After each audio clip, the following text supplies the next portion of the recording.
کل ہماری جب ایم کیو ایم کے کچھ ذرائع سے بات ہوئی تو ان کا کہنا یہ تھا کہ سندھ کابینہ میں اگر ہم بات کریں کہ واپسی ہو یا کچھ ایڈمنسٹریٹر والے معاملات ہوں یا کچھ اور چیزیں ہوں تو یقینی طور پر یہ فوائد بھی ایم کیو ایم سمیٹے گی، لیکن ابھی معاہدے میں تو یہی باتیں شامل کی گئی ہیں کہ جو بلدیاتی نظام ہے اس میں ترمیم کے حوالے سے، ایڈمنسٹریٹر کراچی کے حوالے سے، جعلی ڈومیسائل والا معاملہ اور اربن اور رورل کوٹا جس پر عمل درآمد 60-40 کا جو ایک ریشو ہے اس پر عمل درآمد یقینی بنانا، تو یقینی طور پر ایک بہتر ڈیل کرنے کی پوزیشن میں تھی متحدہ قومی موومنٹ۔ لیکن اب یہ ایک ضرور بات کہی جا سکتی ہے کہ گورنر سندھ ہوں، وفاقی وزراء ہوں یا حکومت کے حلیف دیگر جماعتیں ہوں، وہ ایم کیو ایم کو جسے کہتے ہیں کہ منانے میں رکنے میں ناکام رہے اور متحدہ قومی موومنٹ کو توڑنے میں جسے کہیں گے پیپلز پارٹی نے بڑا اہم کردار ادا کیا۔ بالکل ٹھیک ہے، اور آج اہم اعلان بھی کر دیا جائے گا۔ اسلم ہمارے ساتھ ہی موجود رہے گا، محمد ارشد بھی ہمارے ساتھ موجود ہیں۔ ارشد بتائے گا جو مرکز ہے ایم کیو ایم کا بہادر آباد، وہاں پہ کیا سرگرمیاں چل رہی ہیں؟ جی دیکھیں، جس طریقے سے ابھی اسلم خان صاحب نے بتایا کہ 22 دن کی یہ اعصاب کی جنگ جو تھی وہ جاری رہی متحدہ اپوزیشن اور حکومت کے درمیان، جس میں کبھی پلڑا جو تھا وہ متحدہ اپوزیشن کا بھاری ہو جاتا تھا اور کبھی جو حکومت کا پلڑا تھا وہ زیادہ بھاری ہو جاتا تھا، لیکن بالآخر رات گئے ایک بڑی ڈیولپمنٹ ہوئی ہے پاکستانی سیاست کے اندر، جب حکومتی اتحادی جو کہ شروع دن سے ہی جو تھے حکومت کے اتحادی تھے ایم کیو ایم، ان کے ساتھ جو ہے رات گئے مذاکرات ہوئے، متحدہ اپوزیشن پہلے ان کے اراکین وہاں پر جو تھے وہاں پہنچے، اس کے بعد جب معاملہ نہیں سنبھلا تو ہم نے دیکھا کہ تمام تر اپوزیشن جماعتوں کے جو لیڈران تھے وہ خود پارلیمنٹ لاجز وہاں پہ پہنچے اور وہاں بیٹھ کے انہوں نے ایم کیو ایم کے ساتھ مذاکرات کیے۔ طویل ملاقات ہوئی اور اس ملاقات کے اندر جو معاہدہ تھا وہ طے پایا گیا اور اس کے اندر جو ہمارے ذرائع ہیں وہ اس حوالے سے تصدیق کرتے ہیں کہ ایم کیو ایم کی جانب سے 20 سے زائد نکات جو تھے وہ بنائے گئے تھے اور یہ تمام تر نکات جو تھے یہ متحدہ اپوزیشن کے سامنے بھی رکھے گئے تھے، جبکہ حکومتی جو کمیٹی تھی اس کے سامنے بھی یہ تمام تر پوائنٹس جو تھے وہ رکھے گئے تھے۔ ایم کیو ایم کی جو رابطہ کمیٹی ہے ان کی جانب سے یہ مینڈیٹ جو ہے وہ مذاکراتی کمیٹی جو کہ اس وقت بھی اسلام آباد میں موجود ہے ان کو جو تھا یہ مینڈیٹ دیا گیا تھا کہ ان نکات کے اوپر دونوں سے جو ہے حکومت سے بھی اور متحدہ اپوزیشن ان سے ان نکات پر بات چیت کی جائے اور جو ان کو سمجھ میں آتا ہے کہ جہاں ان کے نکات جو ہیں ان کے معاملات جہاں پہ طے ہوتے ہیں جو ان کو بہتر فیصلہ لگتا ہے وہ اس پہ فیصلہ کریں۔ تو یہ فیصلہ گزشتہ رات گئے جو ہے یہ ایم کیو ایم کی جو مذاکراتی کمیٹی تھی ان کی جانب سے یہ فیصلہ کیا گیا اور اب سے کچھ دیر بعد ہی مطلب 2 بجے کے قریب جو ہے ایم کیو ایم رابطہ کمیٹی کا جو ہے وہ آن لائن اجلاس جو ہے وہ شروع ہوگا، جس میں جو مذاکراتی کمیٹی اس وقت اسلام آباد میں موجود ہے ڈاکٹر خالد مقبول صدیقی اسکائپ کے ذریعے جو ہے وہ اس رابطہ کمیٹی کا جو اجلاس ہے اس کی صدارت کریں گے، جبکہ کچھ اراکین جو ہے جی بہت شکریہ محمد ارشد بہادر آباد کی صورتحال سے آگاہ کر رہے تھے۔ بیورو چیف کراچی اسلم خان بھی ہمارے ساتھ موجود تھے، ابھی آپ کو براہ راست یہ چلیں گے اسلام آباد، رانا ثناءاللہ میڈیا سے گفتگو کر رہے ہیں۔ پرویز الہی صاحب ایم کے ساتھ رابطے میں ہیں اور وہ کوئی بریک تھرو لینے کے چکر میں ہیں، کیا کہیں گے اس حوالے سے؟ دیکھیں جی، میں نے تو آپ کو بتا دیا ہے کہ وزیر اعظم صاحب جو ہیں وہ اس وقت ابھی پریس کانفرنس ہونی ہے 4 بجے، اس وقت جو ہے وہ میجورٹی جو ہے وہ لوز کر بیٹھے ہیں اور باقی چوری پرویز الہی صاحب جو ہیں انہیں تو اب استعفے کی فوٹو کاپی مہیا کر دی جائے تو میرا خیال ان کا گزارا ہو جائے گا، باقی اب رابطے شابطے انہوں نے کیا کرنا ہے۔ کافی سے آپ کا رابطہ ابھی جاری ہے یا مجھے دم توڑ چکے ہیں؟ دیکھیں، ہمیں چودھری صاحب کی عزت، ان کا احترام ملحوظ خاطر ہے اور چودھری صاحب سے یہ غلطی جو ہے وہ چودھری مونس الہی نے، اور میں کہوں گا چودھری مونس الہی صاحب کو کہ آپ نوجوان ہیں، نوجوان قیادت جو ہے وہ بہت ضروری ہے، لیکن پھر بھی بزرگوں کا جو تجربہ ہے اس سے فائدہ اٹھانا چاہیے اور یہ ان معاملات میں بزرگوں کی جو ہے وہ رہنمائی جو ہے وہ اچھی ہوتی ہے۔ تو ہمارا کافلی کے دوستوں سے بالکل رابطہ ہے اور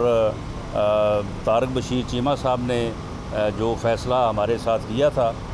ہماری یہی اطلاع ہے کہ وہ اپنے فیصلے کو نبھائیں گے اور پارلیمانی لیڈر وہی ہیں، تو اس لیے ہمیں امید ہے کہ ہمیں کیو لیگ کے 5 میں سے 3 ووٹ جو ہے وہ انشاءاللہ تعالی عدم اعتماد کی تحریک کے جو ہے وہ حق میں پڑیں گے۔ تھینک یو جی۔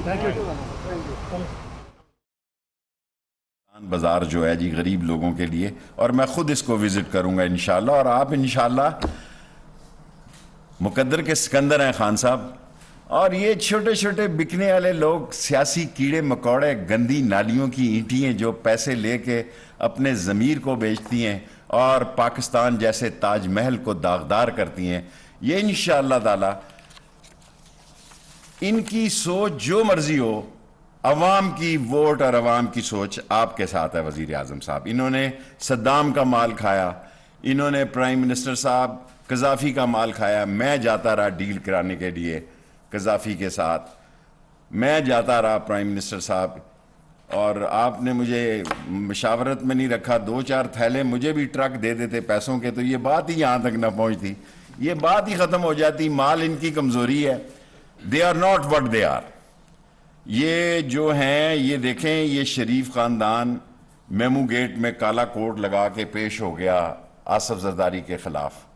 جب وہ آیا تو خود ہی پیش ہو گیا، پتہ نہیں لا کیا بھی ہوا کہ نہیں کیا ہوا، ساری عمر نقل مارنے والے یہ لوگ ہیں۔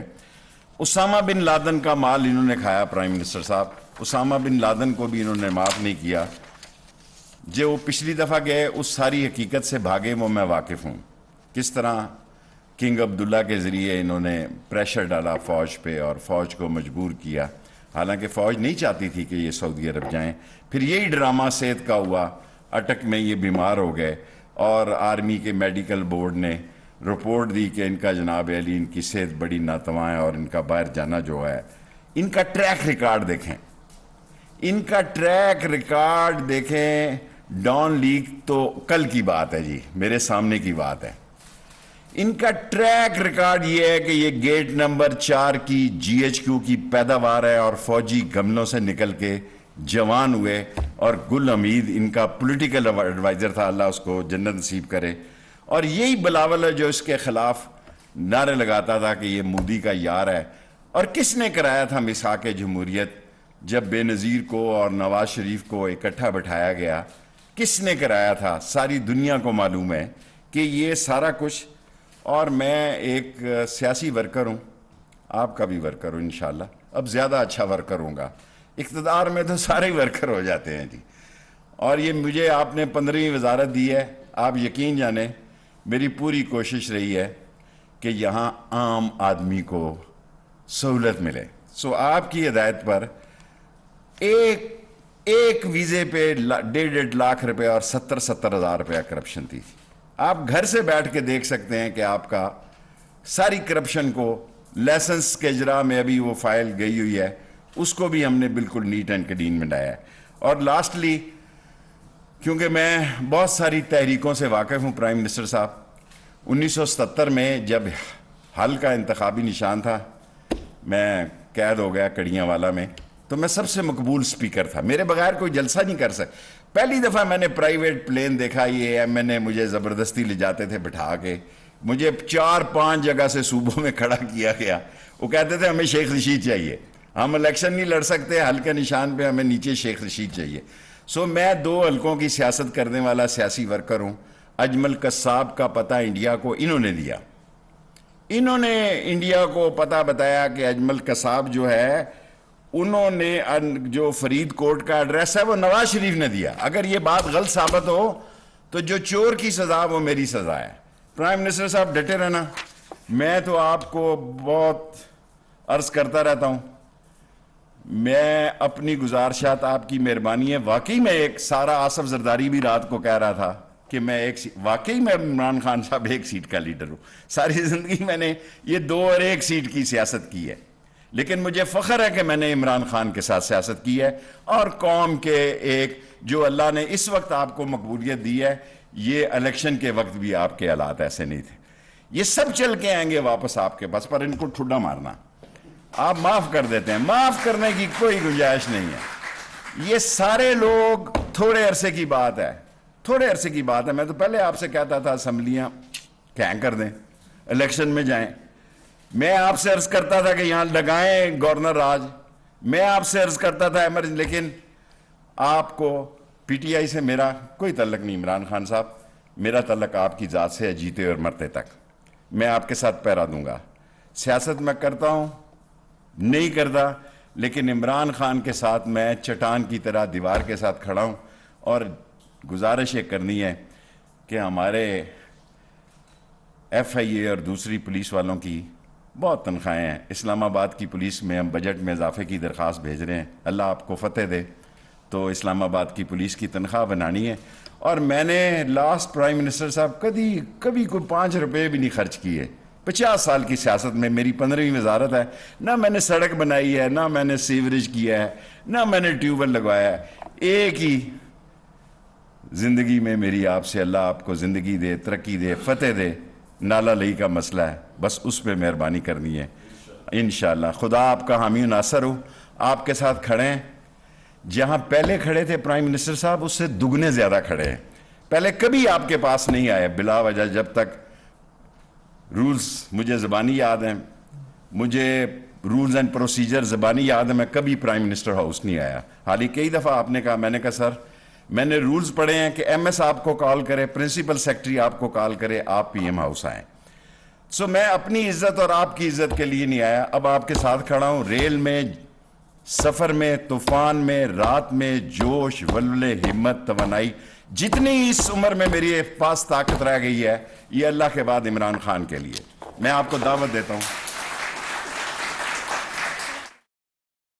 اہم خبر شامل کرتے ہیں. وفاقی وزیر قانون فروغ نسیم نے استعفیٰ دینے کی تصدیق کر دی ہے. وہ کہتے ہیں کہ میں اور امین الحق وزارتوں سے استعفیٰ دے رہے ہیں. فروغ نسیم کی جانب سے کہا گیا کہ میرا استعفیٰ کچھ دیر میں وزیر اعظم کو مل جائے گا. صحافی کی جانب سے یہ سوال کیا گیا کہ کیا آپ کی جماعت نے حکومت چھوڑنے کا فیصلہ کر لیا ہے, جو اس پر فروغ نسیم نے کہا کہ اس معاملے پر خالد مقبول صدیقی ہی بہتر بتا سکتے ہیں. تو صورتحال کچھ واضح ہوتی ہوئی دکھائی دے رہی ہے کہ ایم کے ایم اب اپوزیشن کے پلڑے میں جا رہی ہے. وفاقی وزیر قانون فروغ نسیم نے استعفیٰ دینے کی تصدیق کر دی ہے. وہ کہتے ہیں کہ میرا استعفیٰ کچھ دیر میں وزیر اعظم کو مل جائے گا. پل پل بدلتی سیاسی صورتحال, ایسے میں اتحادیوں نے بھی اپنی پوزیشن واضح کر دی ہے. وفاقی وزیر قانون فروغ نسیم نے استعفیٰ دینے کی تصدیق کر دی. وہ کہتے ہیں کہ میں اور امین الحق وزارتوں سے استعفیٰ دے رہے ہیں. میرا استعفیٰ کچھ دیر میں وزیر اعظم کو مل جائے گا. صحافی کی جانب سے سوال کیا گیا کہ آپ کی جماعت نے حکومت چھوڑنے کا فیصلہ کر لیا ہے. فروغ نسیم نے جواب دیا کہ اس معاملے پر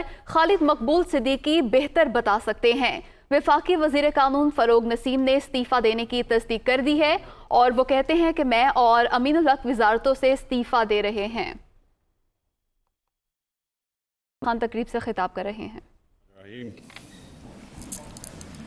شکریہ شیخ صاحب. میں آیا تو آج ای پاسپورٹ کی انوگریشن پہ تھا, لیکن بڑی اور بھی آپ نے باتیں کر دی. میں سب سے پہلے ٹیکنالوجی کی بات کرنا چاہتا ہوں. دیکھیں, دنیا میں ٹیکنالوجی نے جو سب سے بڑا کام کیا ہے, لوگوں کی زندگیاں آسان کی ہے. اور سیکنڈ جو سب سے بڑا کام کیا ہے کہ جو کیپیسٹی تھی آفیشلز کی کرپشن کرنے کی, وہ ٹیکنالوجی کی وجہ سے وہ کیپیسٹی ختم ہو گئی. جتنی بھی آپ ایکسپیریمنٹ کریں, اپنے تجربے سے دیکھیں, تو آج سے 22 سال پہلے شوکت خانم نے ہم نے پیپر لیس اپنا سارا سسٹم کر دیا تھا, اور ساری ہم نے ٹیکنالوجی کی وجہ سے سب کچھ, کوئی گنجائش نہیں رکھی کہ پرچیاں چلیں یا کچھ چلیں, جس کی وجہ سے بڑی لیول پہ کرپشن ہوتی تھی. اور اتنا زیادہ فرق پڑا ہاسپٹل پہ کہ ایک دم جیسی آپ نے پیپر لیس ہاسپٹلس کے سسٹم کیے, کرپشن بھی چھوٹی موٹی جو دوائیوں کے اندر پرچیوں پہ ہوتی تھی وہ ختم ہو گئی, ٹرانسپیرنسی آ گئی. اگر کوئی بھی غلطی ہوتی تھی تو وہ 2 منٹ کے اوپر پکڑی جاتی تھی. تو میں نے تب سے سوچا تھا کہ پاکستان کے اندر یہ جو پیٹی کرپشن ہے, دیکھیں 2 قسم کی کرپشن ہوتی ہے. ایک ہوتی ہے بڑے پیمانے میں, مثلا بڑے بڑے کانٹریکٹس کے اوپر کرپشن کی جاتی ہے. مثلا نیشنل ہائی وے اتھارٹی,